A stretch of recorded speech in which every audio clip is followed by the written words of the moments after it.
Good evening. The Secretary General will brief you on the first session of the Vilnius summit, and then we'll have time for a few questions. Secretary General. Good evening. NATO heads of state and government took important decisions at a critical moment for our security. We welcome Finland as a full-fledged member of the alliance, and we look forward to welcoming Sweden as a full member of the alliance based on the agreement I reached last night with President Erdogan and Prime Minister Kristersson. We also addressed Ukraine. Since we last met a year ago at our Madrid summit, NATO allies have delivered unprecedented support to Ukraine with more ammunition, more modern equipment and more training to the Ukrainian forces.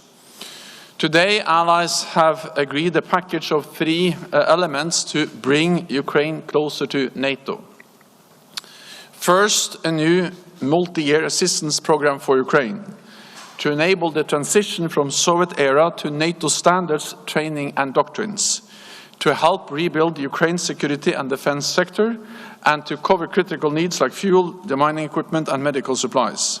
Second, a new NATO-Ukraine Council, a forum for crisis consultations and decision-making, where we will meet as equals. And I look forward to having the inaugural meeting of the Council tomorrow with President Zelensky. Third, we reaffirmed that Ukraine will become a member of NATO and agreed to remove the requirement for a membership action plan. This would change Ukraine's membership path from a 2-step process to a 1-step process. We also made clear that we will issue an invitation for Ukraine to join NATO when allies agree and conditions are met.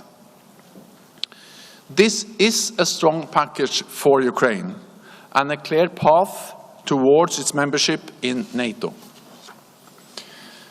Allies have also approved the most comprehensive defense plans since the end of the Cold War.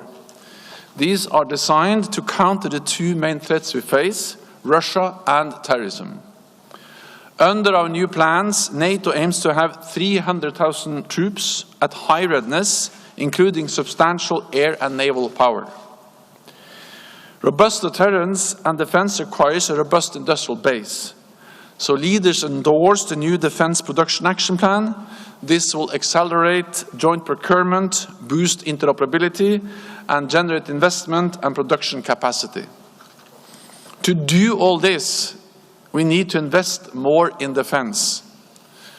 Our latest estimates show that defense expenditure by European allies and Canada will increase by 8.3% in 2023. This is the biggest increase in decades.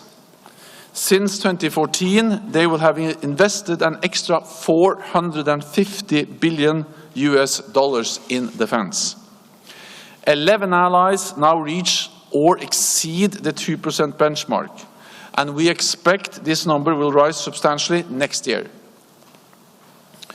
Today, allies made an enduring commitment to invest at least 2% of gross domestic product annually in defense, and to do more urgently to meet their commitments. NATO leaders also addressed China. China is not our adversary, and we should continue to engage. But Beijing's increasing assertiveness affects our security. China is increasingly challenging the rules-based international order, refusing to condemn Russia's war against Ukraine, threatening Taiwan, and carrying out substantial military buildup. China's nuclear modernization is unprecedented in speed and scale, and being carried out with no transparency. Allies agreed to continue working together to protect against China's coercive behavior. And tomorrow we will meet the leaders of Australia, Japan, New Zealand and South Korea, as well as the European Union, because we are stronger and safer when we stand together. And with that, I'm ready to take a few questions. We'll start with Washington Post. There in the middle, yeah.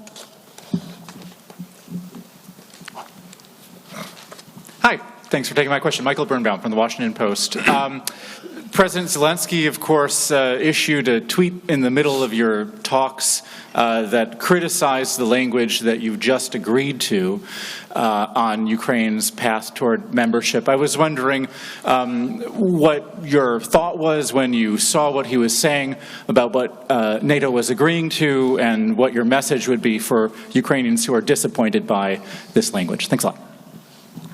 What allies have agreed today is a strong, united and positive message to Ukraine about enduring support, but also a positive message on the path forward for membership.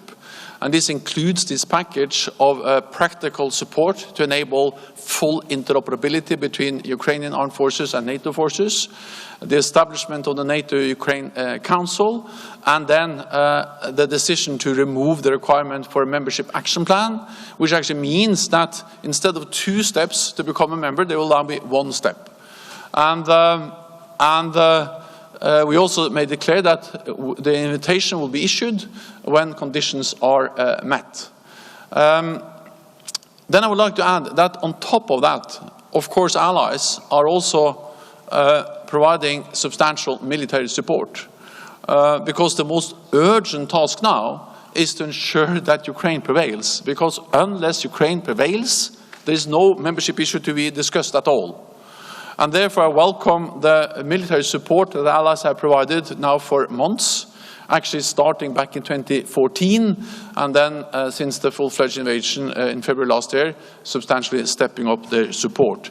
And just over the last few days, allies have made substantial new announcements. France has announced that they will deliver long-range cruise missiles. Germany just announced a new package with air defense and armored vehicles. And the US made yet another big announcement of more military support. And many other allies have made different types of support, including the establishment of coalition to provide training for F-16 fighter jets. So put together, this is a strong message which sends a positive and united message to Kiev. We'll go to the Ukrainian news agency in the 3rd row, yeah.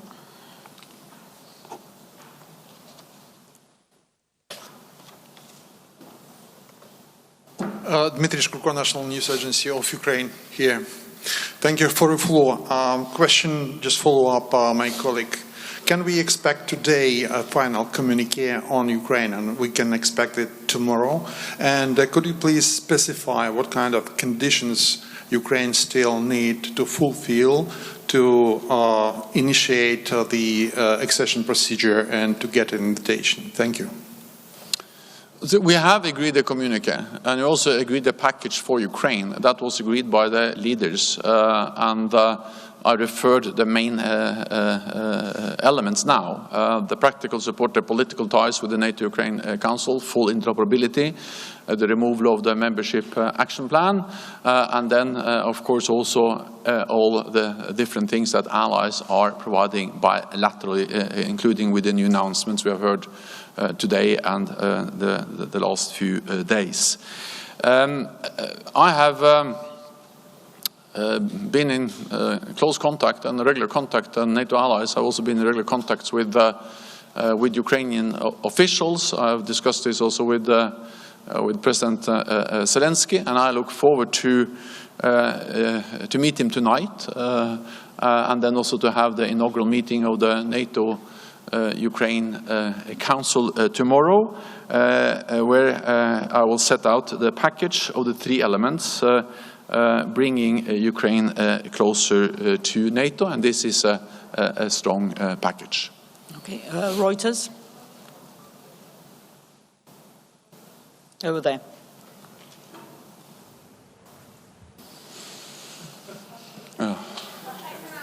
Andrew, maybe you can just ask your question.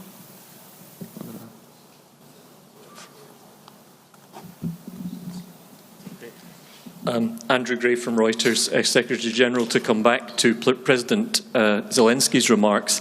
He said it would be absurd if the time frame is not set neither for invitation nor for Ukraine's membership. How would you respond to that specific point, and why have allies not set out a time frame today?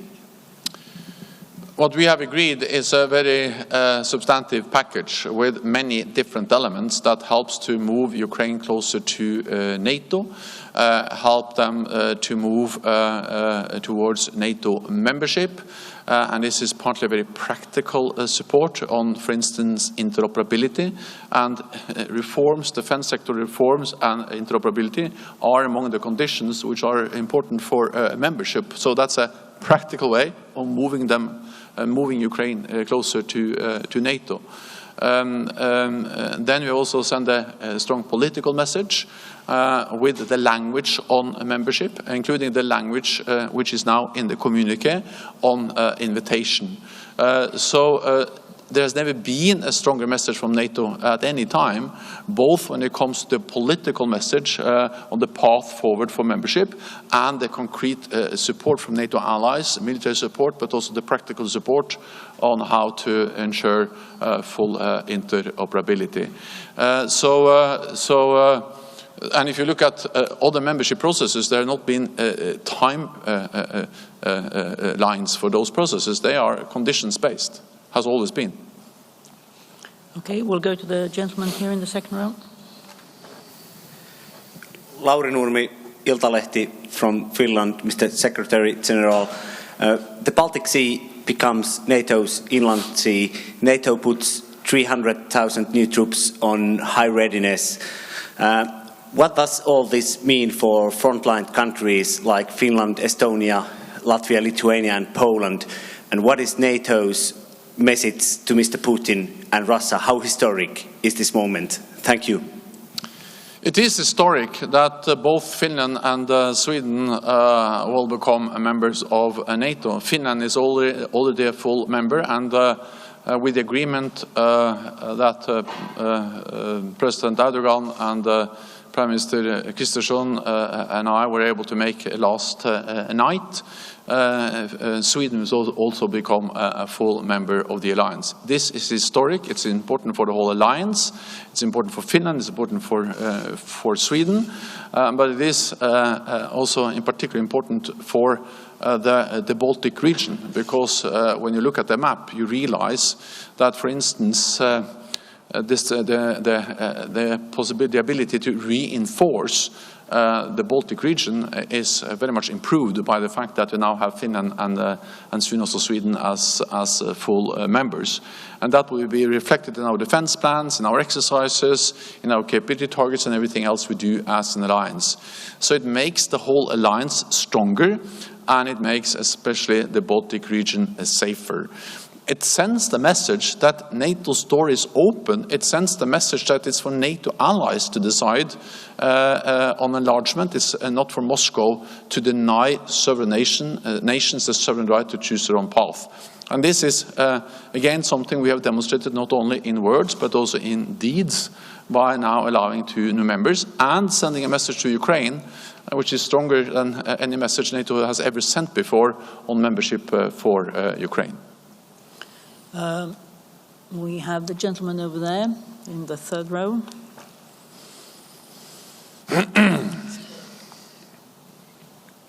Over there.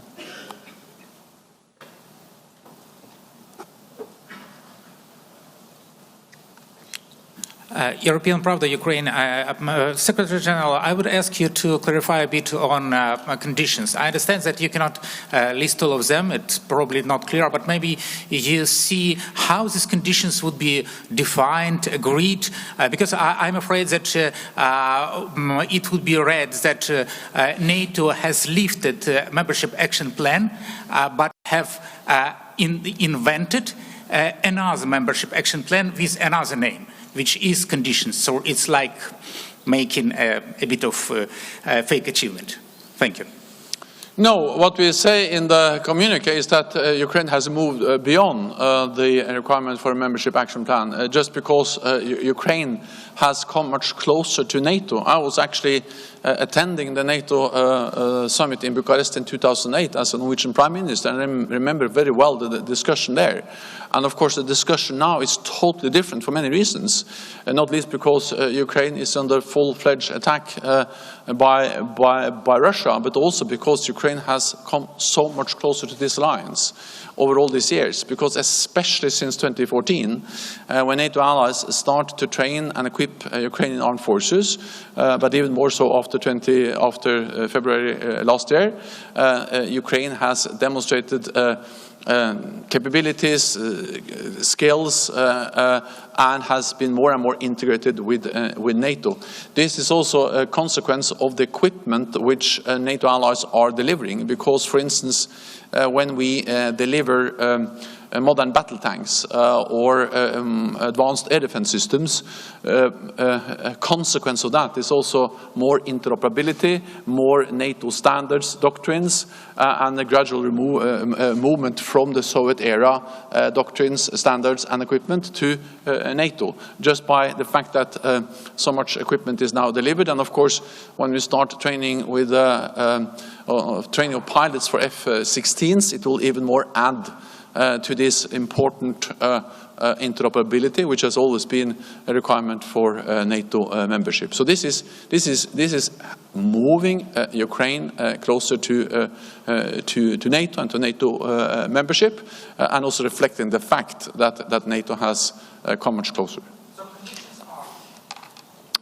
Well, we have conditions partly in Article 10 of the Transatlantic Treaty, the Washington Treaty, and then, of course, at the end of the day, it has to be allies that assess whether conditions are fully met or not, and that's exactly what allies then have to agree, and therefore we also refer to both the conditions, but also the need for all allies to agree. That's the way we make decisions in NATO. Politico here. Thank you, Secretary General. Just to follow up on this important topic, I have in front of me the text from 2008 from Bucharest, which we've all been reading and rereading over the past weeks. NATO welcomes Ukraine's and Georgia's Euro-Atlantic aspirations for membership in NATO. We agreed today that these countries will become members of NATO. So if you were explaining just to the average citizen in the alliance and in Ukraine, people who are really keen to understand what was decided today, how would you explain the difference between the text that was agreed in Bucharest in 2008 and the specific language that was agreed today? There are several differences. One important difference is that I think the next sentence, or at least a bit further down, we say that the next step is membership action plan. And that's exactly what we removed today. And at every summit since 2008, we have said Ukraine will become a member. The next step is membership action plan. Now we remove that. So that's actually turning this process, which has always been two steps, into one step. That actually moves Ukraine closer to membership, and it's a significant difference from the 2008 language, which has been reiterated at every summit since 2008. And it has been also a process in NATO to make that decision, because it was not was a straightforward decision to make. I'm glad that allies agreed, and it was the main element in my package I launched in Oslo in May at the informal meeting. Then it was, what should I say, questions. There were questions asked whether that was to move too fast. And therefore, I'm glad that since May, since we started this discussion of removing a map requirement, all allies today have agreed to remove a map requirement. So that's difference number one.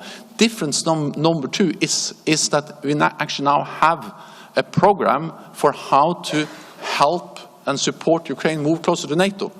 And that is the interoperability, the multi-year program, but also the strengthening of our political ties, and also reference to that the foreign minister will also in the text we agreed today, will regularly assess progress.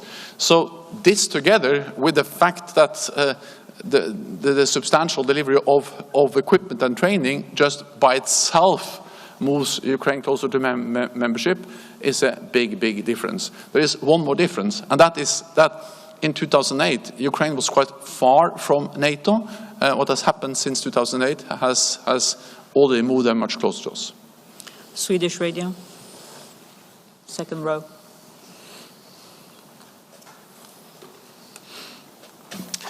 Mr. Secretary General, you mentioned the Swedish membership and you said it's historic. But we still don't know when the ratification will be in the parliaments in Ankara and in Hungary, which day. What do you know about that? And can you please tell us something about the feelings in the meeting hall today when you met the other heads of state and you have the Swedish Prime Minister together with you? What was the feeling today after the green light yesterday from President Erdogan? Of course, it is for the Turkish parliament to decide exactly when they finalize the ratification. President Erdogan made it clear yesterday that he will submit the ratification papers for Swedish accession as soon as possible. But then, of course, also as a former parliamentarian, I think we should respect that every parliament has their own procedures. And also when there has been not very controversial enlargement, this has sometimes been domestic processes. But what makes the agreement yesterday historic is that, of course, it is a clear commitment from President Erdogan that he will submit the papers for ratification and that he will work with the Grand National Assembly, the Turkish Parliament, to ensure ratification. And this is historic, and that was also reflected in the meeting today. I think that almost all allies welcomed Ulf Kristersson. First of all, they welcomed Sauli Niinistö, the president of Finland, because this was his first NATO summit. He attended as president of Finland as a full member of the alliance. And then allies also expressed their welcome to Prime Minister Ulf Kristersson, expressing that they welcomed the agreement yesterday, and all were looking forward to having also Sweden as a full member as soon as possible. So I felt the kind of historic sentiment in the room that was reflected in what the allies said, and of course I welcome that message from all of them. Okay, we'll take the last question from ARD. Over there. Thank you very much, Markus Kreuz with ARD. Apparently there's a big need to better understand what are the conditions. I try it the other way around. President Biden said in his interview with CNN that Ukraine was still short of some requirements for joining, including over democratization. What are conditions Ukraine clearly does not meet now to get the invitation? Thank you. I think we have to understand that there are at least two dimensions which we're addressing. One is the kind of the level or to what extent they have been able to modernize the defense and security institutions, to strengthen their governance, including fighting corruption. And these has been issues which has been addressed at every enlargement of NATO, because we want good governance, we want modern defense and security institutions, and we want armed forces which are interoperable with NATO. We are addressing that, both the modernization of the defense and security institutions and interoperability with the multi-year program we agreed. Then there is another dimension, and that is, of course, the fact that there's a war going on in Ukraine. The Ukrainian forces have demonstrated courage, skill, competence that has impressed the whole world. But at the same time, there is a full-fledged war. And therefore, I think all allies agree that when a war is going on, that's not the time for making Ukraine a full member of the alliance. So these are two different things. The question of governance, corruption, interoperability, which is an issue regardless of whether it's a war or not. And then the other issue is the ongoing war in Ukraine, and we need to address both of them. At the end of the day, it has to be analyzed and assessed, as we always do when we have enlargement, whether the conditions are met, and then make the decision on an invitation. The important with the communique today is that we have the tools to ensure that Ukraine moves towards membership. We have for the first time invitation as part of the language, and we have for the first time removed the requirement for membership action plan. So this is a big step, never been stronger language from NATO on membership, and never been more specific announcement of what we're actually going to do to ensure that Ukraine becomes a member of the alliance. Thank you very much, colleagues. I know there are still quite a few questions, but we'll need to leave it for now, because there is a dinner of the leaders, and we'll see you tomorrow. Thank you. Thank you.